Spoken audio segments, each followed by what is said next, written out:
Ништо на 26 февруари пред 11 години не навестувало дека ќе се случи настан кој ќе остане неизбришлив момент од македонската државна и национална историја и свест. Рано наутро во зимскиот ден, медиумите во 8 часот и 15 минути јавуваат дека исчезнал авионот со кој председателот Борис Трајковски патувал на меѓународна конференција во босанско-херцеговскиот град Мостар.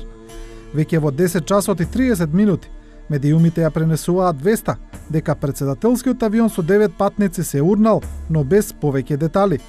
Шокот доаѓа во 11 часот и 16 минути, кога тогашниот ирски премиер Берти Ахерн прв изјавува дека македонскиот председател загинал во авионска несреќа.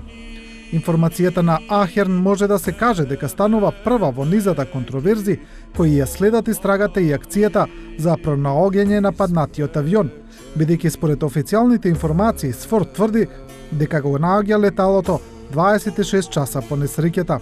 Првата комисија која се формира да го истражи падот на авионот заклучува дека паднал поради процедурални грешки на пилотите кои летаат на погрешна висина при приодот на аеродромот во Мостар. И отприлика тука завршуваат сите прашања за причините и одговорностите за несреќата. Македонската влада сепак во 2006 година носи одлука за повторно испитување на околностите под кои е паднат авионот на Трајковски. После двата направени извештаја за падот на председателскиот авион, во јавноста се создава убедување дека пилотите и посадата на Кингерот се единствените виновници за авионската несреќа. Но дали е навистина така? 24 вести реши да го испита вториот извештај, да го анализира до точка и до запирка, за да видиме дали навистина пилотите се единствените виновници за несреќата и кои се тие индиректни причини кои довеле до падот на авионот во Мостар. Во 2008 година Комисија од воздухопловни експерти собира докази за веќе од 2012-та да има доволно аргументи да побара повторно отворање на досието за падот на Кингерот. Сотир Костов е еден од стручњаците кои тогаш велат дека првата истрага не одговара на низа прашања. Првиот извештај ги анализирал и донесел заклучок само за факторот човек, човечкиот фактор, и тоа само за посадата.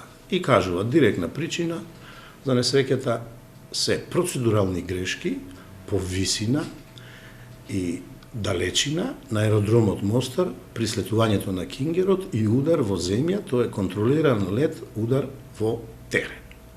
Останатите причини, а тоа се воздухопловната техника, како на аеродром Мостар, така и во авионот во Кингерот, работните услови во инволвираните субјекти, менаџментот, организацијата и функционирањето на сите инволвирани пред се правни субјекти, а потоа и поединци кои раководат со нив, апсолутно не се истражувани.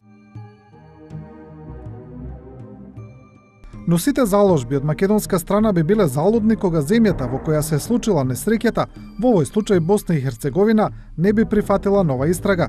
Сотир Костов заедно со босанскиот експерт Омер Кулик одат на разговор кај тогашниот босански министар за транспорт и врски, кој треба да одговори на нивните барања. Се обративме до надлежниот министер за транспорт и врски на Босна, му ги предложивме сите нови и релевантни докази, ги образлагавме пред комисија кој тој ја формираше, 4 дена ги образлагавме, потоа тој формира друга комисија да цени што сме му дале како нови релевантни докази. Тоа се случуваше во период јули-октомври 2012 година и точно на 12 ноември 2012 година тој донесе позитивно решение, поточно одлука, со која ја отвора повторната истрага за несреќите на Кингерот. Босанската страна врз база на доказите дозволува нова истрага, а босанскиот експерт Омер Кулик застанува на чело на меѓународен тим од 12 члена, меѓу кои 5 експерти се од Македонија, а 7 од Србија и Босна и Херцеговина. Комисија била врло релевантна, значи од овог састава, значи 9 инженjera, 3 saobraćajna pilota, 2 magistra i 2 doktora nauka, teško da bi se mogla kvalitetnija sastaviti. Moguće, ali teško. Mi smo ovu grupaciju, znači ovih nas ljudi koliko nas je bilo, podijelili smo u 4 grupacije posebne i to su bili grupa za letenje, grupa za tehniku, grupa za procedure i grupa za ljudske resurse. Но отворањето на истрагата и составувањето на тимот се само почеток на приказната која трае во следните 2 години и која открива серија на контроверзни моменти, завери и обиде да се сокрие дел од случувањата. Косто вели дека соработката со СВР и со босанските воздухопловни власти била блиску до нула. На почетокот имавме огромни проблеми. Господата од Босна и од СВР не сакаат да соработуваат со нас. Во воздухопловството последно джентлменско правило информациите не се кријат, треба да му бидат достапни секому, особено на субјекти од воздухопловството, се со цел да не се случуваат вакви или слични несреќи во иднина. На неколку пати во период 2010-2012 година се обраќавме и до СВР и до воздухопловните власти од Босна да ни дадат информации и конкретно кажувавме што ни треба, не сакаат да соработуваат со нас. Но истрагата тргнува. Вториот извештај кој во Македонија и Босна и Херцеговина е презентиран пред месец дена, отприлика нотира слични елементи на моментот на ударот на авионот во земјата. Воздухопловот во 7 часот и 59 минути и 56 стотинки со брзина од 230 км на час со десното крило на височина од 1,75 метри удира во дрво со пречник од 10 на сантиметри, младо дрво со пречник од 10 сантиметри и го пресекува дрвото. Веднаш по губењето на контактот меѓу авионот и контролната кула на СВР во Мостар се алармираат најблиските единици кои веднаш тргнуваат во потрага по авионот. Поради одржувањето на меѓународна конференција на која патувал и председателот Трајковски, во Мостар се формира и кризен штаб. Значи они ги известуваат полицијата, војската, најблиските болници што се наоѓаат тука околу Мостар. Кога авионот е најден, официјално по 24 часа се констатира дека 7 патници, меѓу кои и председателот Трајковски, како и двајца пилоти, не се преживеани.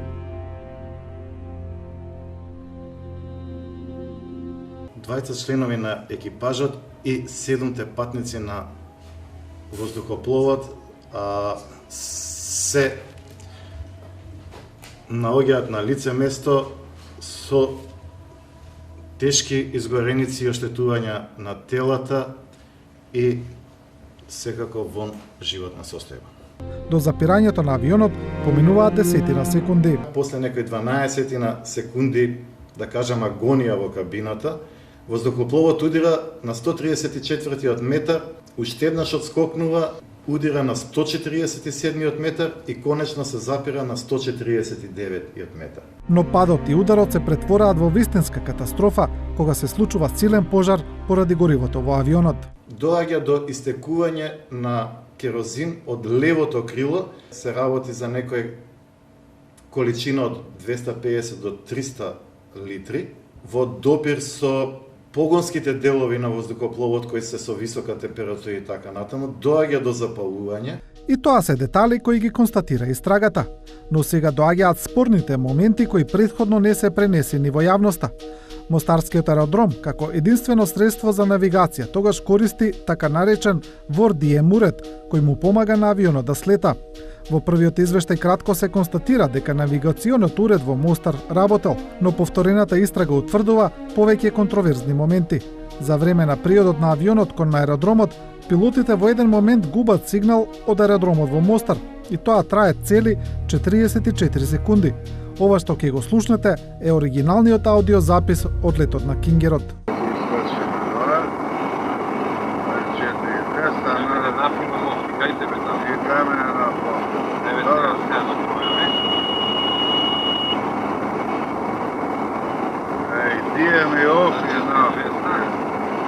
Gledaj se ja počutata, ovo je po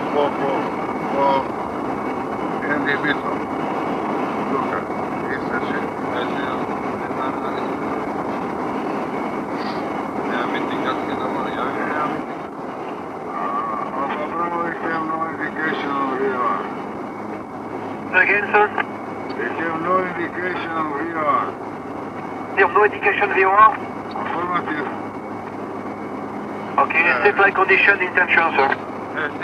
Okay, now it's okay, Alfa Bravo. Okay. На радијало. Воздухопловниот инженер Тихомир Сапунџиски вели дека уредот за навигација го изгубил сигналот на место од суштинска важност за летот. По детално разгледување на калибрацијата изведена на 27.3.2004 година, еден месец по несреќата на Кингерот, се увидува дека во RDM уредот, ко прво, го губи сигналот точно во круцијалниот дел пред финалниот заврат за холдинг по радијал 146 за приот кон ранвеј 34 на аеродромот во Мостар. Во претходниот извештај има една реченица. Во RDM функционирал. Како? Шо? Зошто? Зошто тие самите во самиот транскрипт ние го имаме дека тие изгубиле ВОР сигнал. Анализите кои се прават од страна на меѓународната комисија покажуваат дека во RDM уредот не давал доволно сигнал на дел од рутата по која летал авионот на 26 декември 2004 година. Има осцилации во губењето на сигналот. Може да видиме дека во овој дел овде се губи сигналот од калибрацијата, тоа е од 12,5 наутички мили до 15,2 наутички мили на височина од 5200 до 4700 метри, односно фити. А летот на Кингерот го губи сигналот од 4700 фити до 4200 фити. Овде е земено парчето, делот од самата процедура, важечка во тој момент на слетување и со ставање на добиените податоци од симулациониот лет, обработка со кригинг метода и софтвер за жива презентација, се покажува просторот, значи овој црвен дел, покажува каде нивото потребно на сигнал во таа точка е испод потребното пропишено со Анекс 10 од ИКА. Но мистеријата околу работењето на навигационото средство се зголемува кога истражителите дознаваат дека ги нема записите од работата на уредот на критичниот датум. Во првите 24 часа по несреќата, некој неовластено исчитувал историјата на работење на навигационото средство во RDM. И кога дошла комисијата, предводена од Салко Бегич, тоа да го направи легитимно, бидејќи таа е надлежна, констатирале дека само за 26 февруари 2004 година нема запис за тоа како работело средството за навигација во RDM. Тоа не е возможно. Истражителите не знаат дали податоците се избришани, но сигурни се дека за време на првата истрага не се побарани. Некој кој што застанал да ги исчитува тие документи, наместо да го стави датумот 26 или 27 февруари на денот на несреќата, некој пишува дај ми ги податоците на ворот од почеток до 16 февруари. Дали е тоа намерно или ненамерно? Главните грешки на пилотите по кои следува кобната несреќа се случуваат токму по губењето на сигналот од Мостар за време од 44 секунди. Тогаш пилотите бараат алтернативно средство за навигација, што може би делувало за подоцнежната деконцентрираност и предвремено снижување. Пошто во транскриптот се гледа дека пилотите ја губат концентрацијата. Има околу минута и нешто.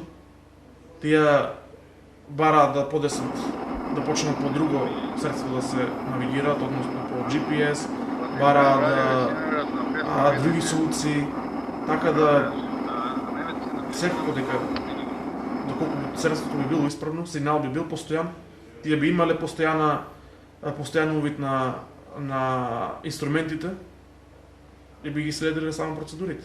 Но меѓународната комисија наоѓа и други аномалии. Босанското обвинителство кој излегува на терен не наредува започнување на истрага и вештачење на предметите од авионот. На местото не се прави ниту криминалистичка и форензичка анализа. Обвинителката и го признава тоа дека не го направиле.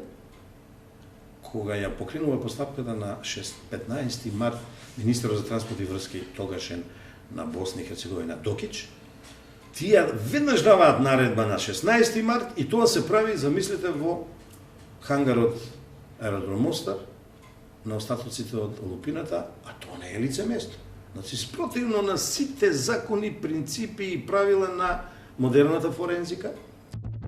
Но и во повторената истрага СФОР и воздухопловните власти во Босна не сакаат да ги предадат ниту доказите кои ги имаат собрано. Ама ние за сега ги имавме доказите приберени преку обвинителството на Босна, таму складирани уште 2004 година, и полицијата на Босна, за кој морам да кажам, соработувавме, тоест господин Томер Кулич, а ние учествувавме во таа соработка прекрасно. Сите докази што се побараа се добија. На еден начин се добија доказите што не сакаше да ги даде СВОР и БХДЦ и само требаше да се изанализират истите. Зошто тие не сакаат да ги дават, можете да предосетите, да се ја сокријат грешката и вината. Тоест одговорност. Како единствен контролор на босанското небо, тогаш СФОР ја превзема целата претрага по паднатиот авион. СФОР тогаш тврди дека леталото го наоѓа 26 часа по падот, по сигналот на уредот во авионот кој служел како локатор при несреќа. Кај македонскиот Кингер тоа бил ИЛТ уредот.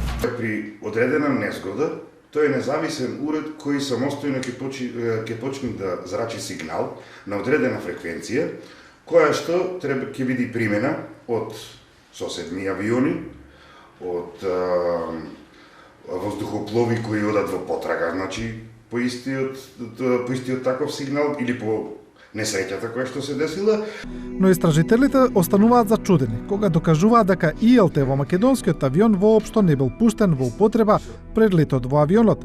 Еден од начините на кои тоа се докажува е состојбата на батеријата, но и фактот што меѓународниот систем за лоцирање на таков сигнал воопшто не го забележал над Босна и Херцеговина на 26 и 27 февруари. При повторената истрага нити не дојдовме до видлив доказ или параметар дека овој уред каде е најден, како е изваден. Меѓународната комисија заклучува дека авионот СФОР не можел да го најде како што тврди дека го нашол, а сомневања се создаваат и за времето за кое француските војници велат дека го нашле Кингерот. Како комисија имаме две становишта. Значи ние имаме основи на сомневање дека авионот е пронајден многу порано него она што е официјално прикажано во завршниот извештај од страна на босанските власти.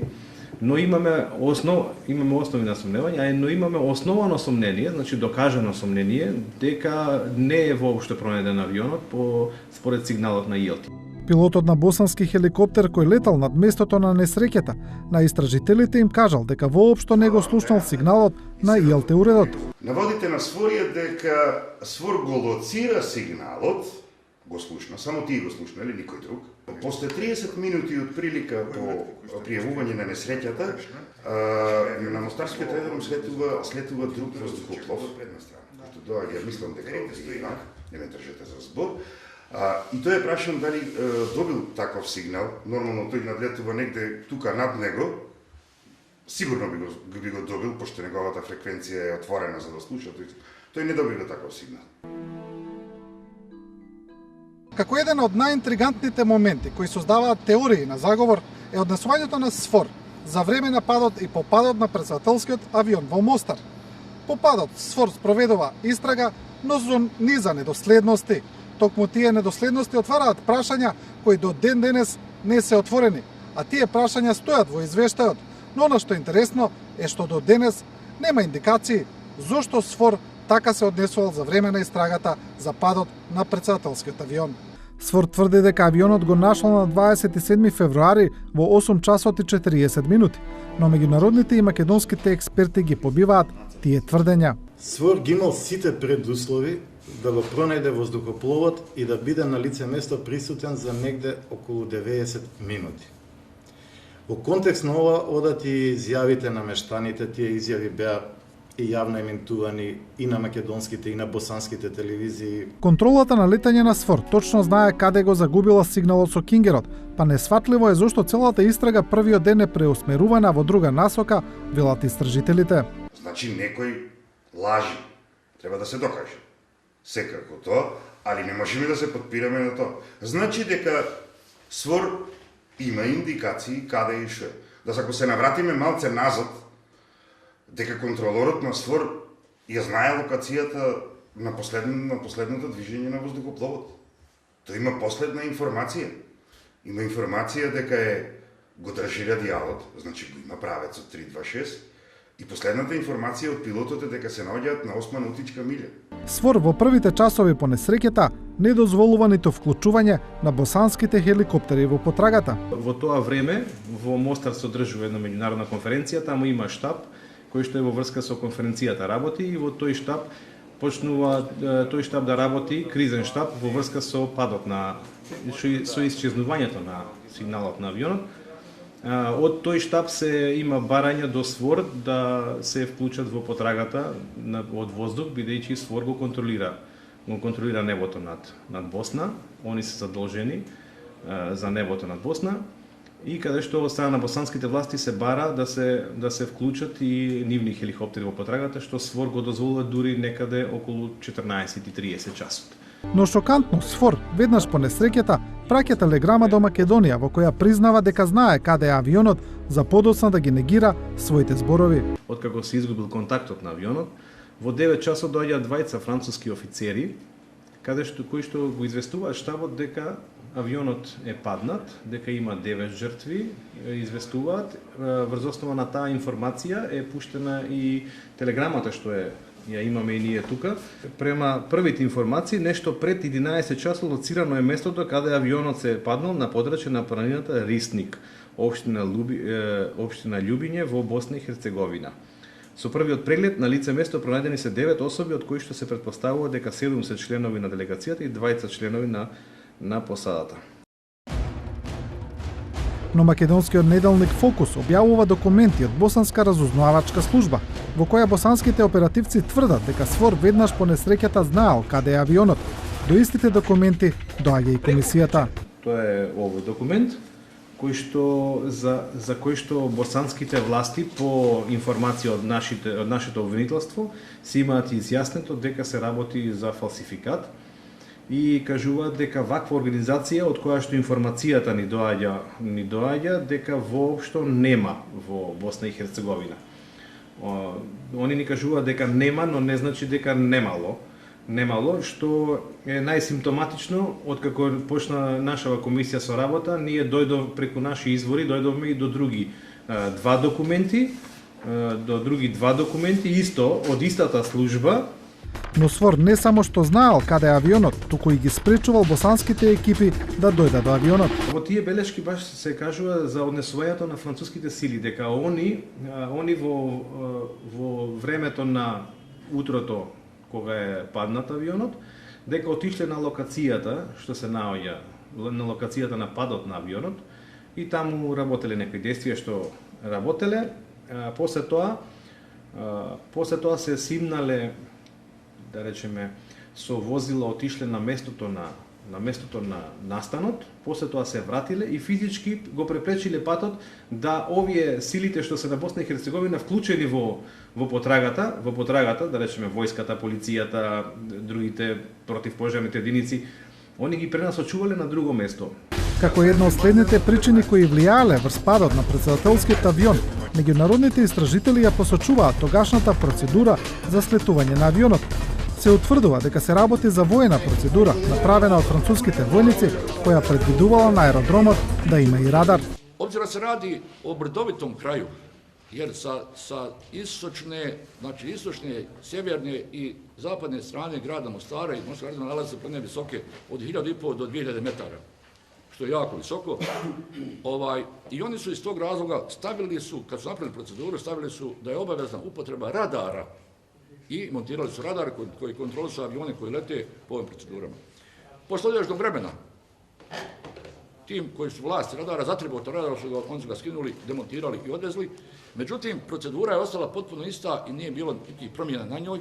Но без радар, останатото средство за навигација не го покривало теренот според меѓународните стандарди, пред се поради конфигурацијата на теренот околу Мостарскиот аеродром. Била определена процедура за привод и слетување, која не ги исполнувала меѓународните стандарди, односно имала многу недостатоци, посебно што тоа во рамките на 360 степени не го покривала целиот воздушен простор. Првично процедурата била објавена со една голема рестрикција, односно стои дека оваа процедура може да се користи само при радар мониторинг, односно на самата карта беше многу јасно значено радар мониторинг required, и тоа било така затоа што во тој период во Мостарскиот аеродром француската војска имало инсталирана радар со кој што можеле да ги следат воздухопловите.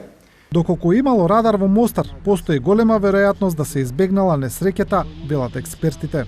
До 2003 година, негде до март месец, тоа можело и да се толерира, бидејќи на аеродромот постоел надгледен радар и фактички овие недостатоци што ги причинуваат уредот WORD-ME како еден систем за навигација, радарот можел да ги покрива со своите карактеристики.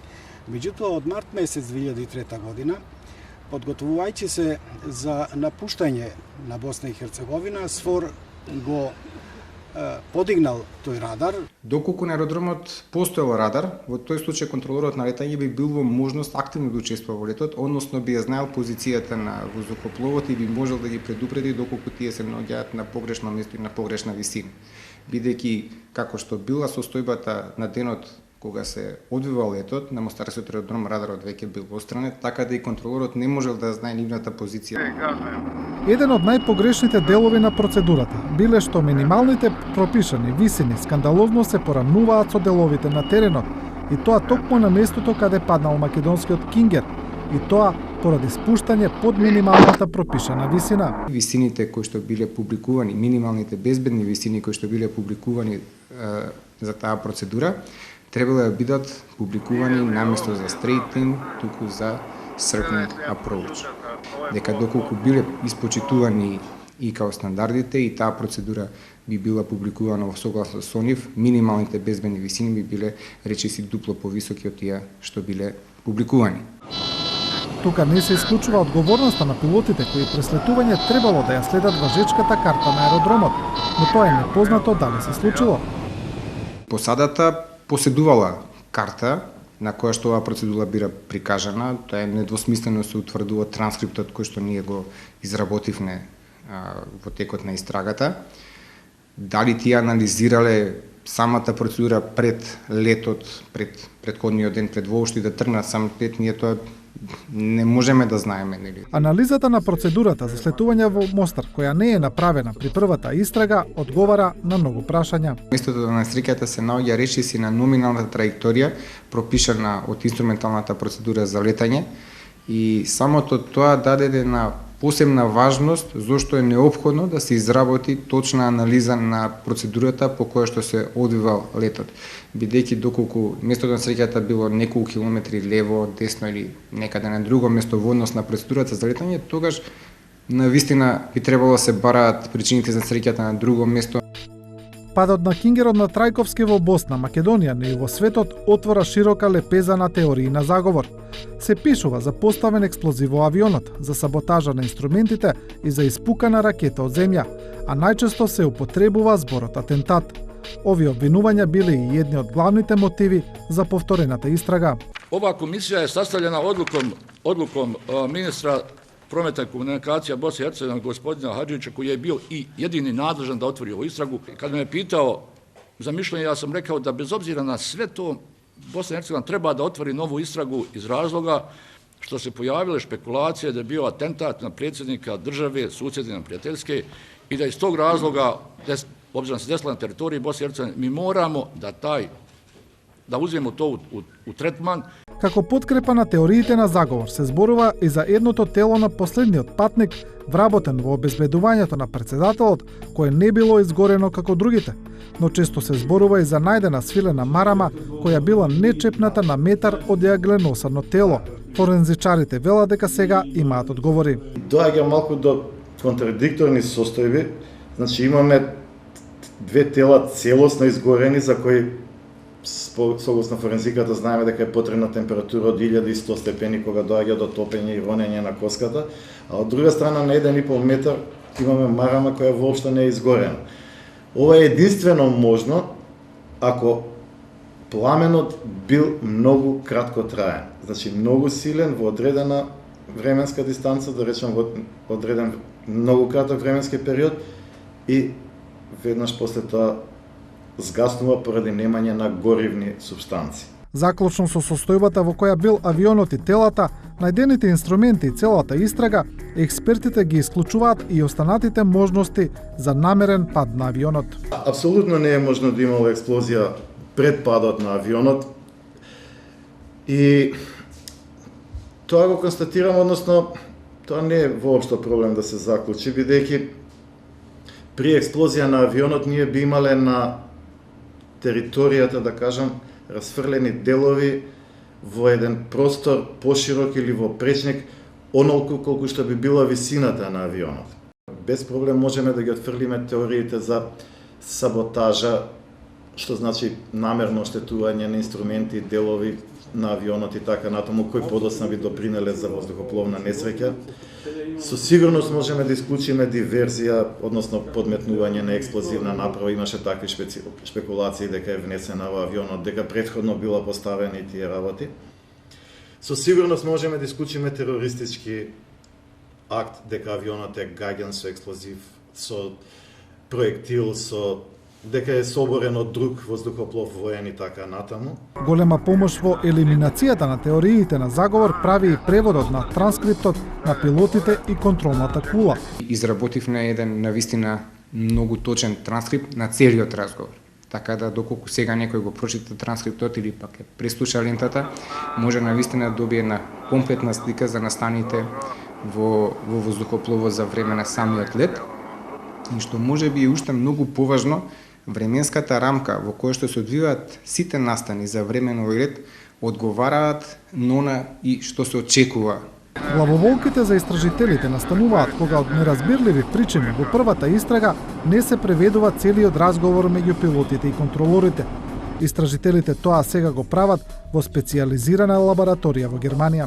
Уште една работа која што многу допринесе појават во Македонија разни теории на заговор, дека воздухопловот бил погоден во воздух, па дека имало некој навигационо средство кое што било вклучено кога се наоѓал во критична фаза на летот, па потоа тоа истото било исклучено.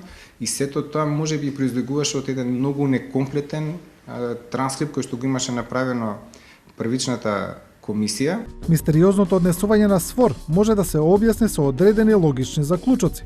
Иако истражителите велат дека никогаш не ги откриле причините, зошто е криено местото на несреќата во првичните моменти. Немаме логичко објаснување зашто СВОР се однесувал така. Не можеме да нагаѓаме, иако од искуство од поранешни случаеви сме имале настани каде што СВОР 24 часа или да речеме некое време после одредениот настан, со други зборови го купува времето за да утврди најверојатно која е нивната длабочина на инволвираност во настанот. Евентуално се работи за преиспитување, за усогласување на команди, наредби, носење на одлуки, а во големи воени организациони гломазни структури за такви работи е потребно доста време и сметам дека ако евентуално СВОР со умисла ја одложил потрагата, односно пронаоѓањето на воздухопловот, дека оди во тој правец. Освен грешката на пилотите, Меѓународната комисија сега утврдува 5 индиректни причини за падот на авионот. Тоа се процедура за слетување на аеродромот во Мостар, која била спротивна на меѓународните стандарди, неефикасноста на средството за навигација ВОР-ДМ на Мостарскиот аеродром, пропусти кај надлежните служби во Македонија и Босна и Херцеговина, како и сложените временски услови. Locirali smo 4 problematična ili krizna mjesta, ako možete tako reći. 2 u Bosni i Hercegovini i 2 u Makedoniji. Problemi u Bosni i Hercegovini koji su bili locirani bili su ESFOR. S jedne strane, s druge to je bila vazduhoplovna vlast Bosne i Hercegovine.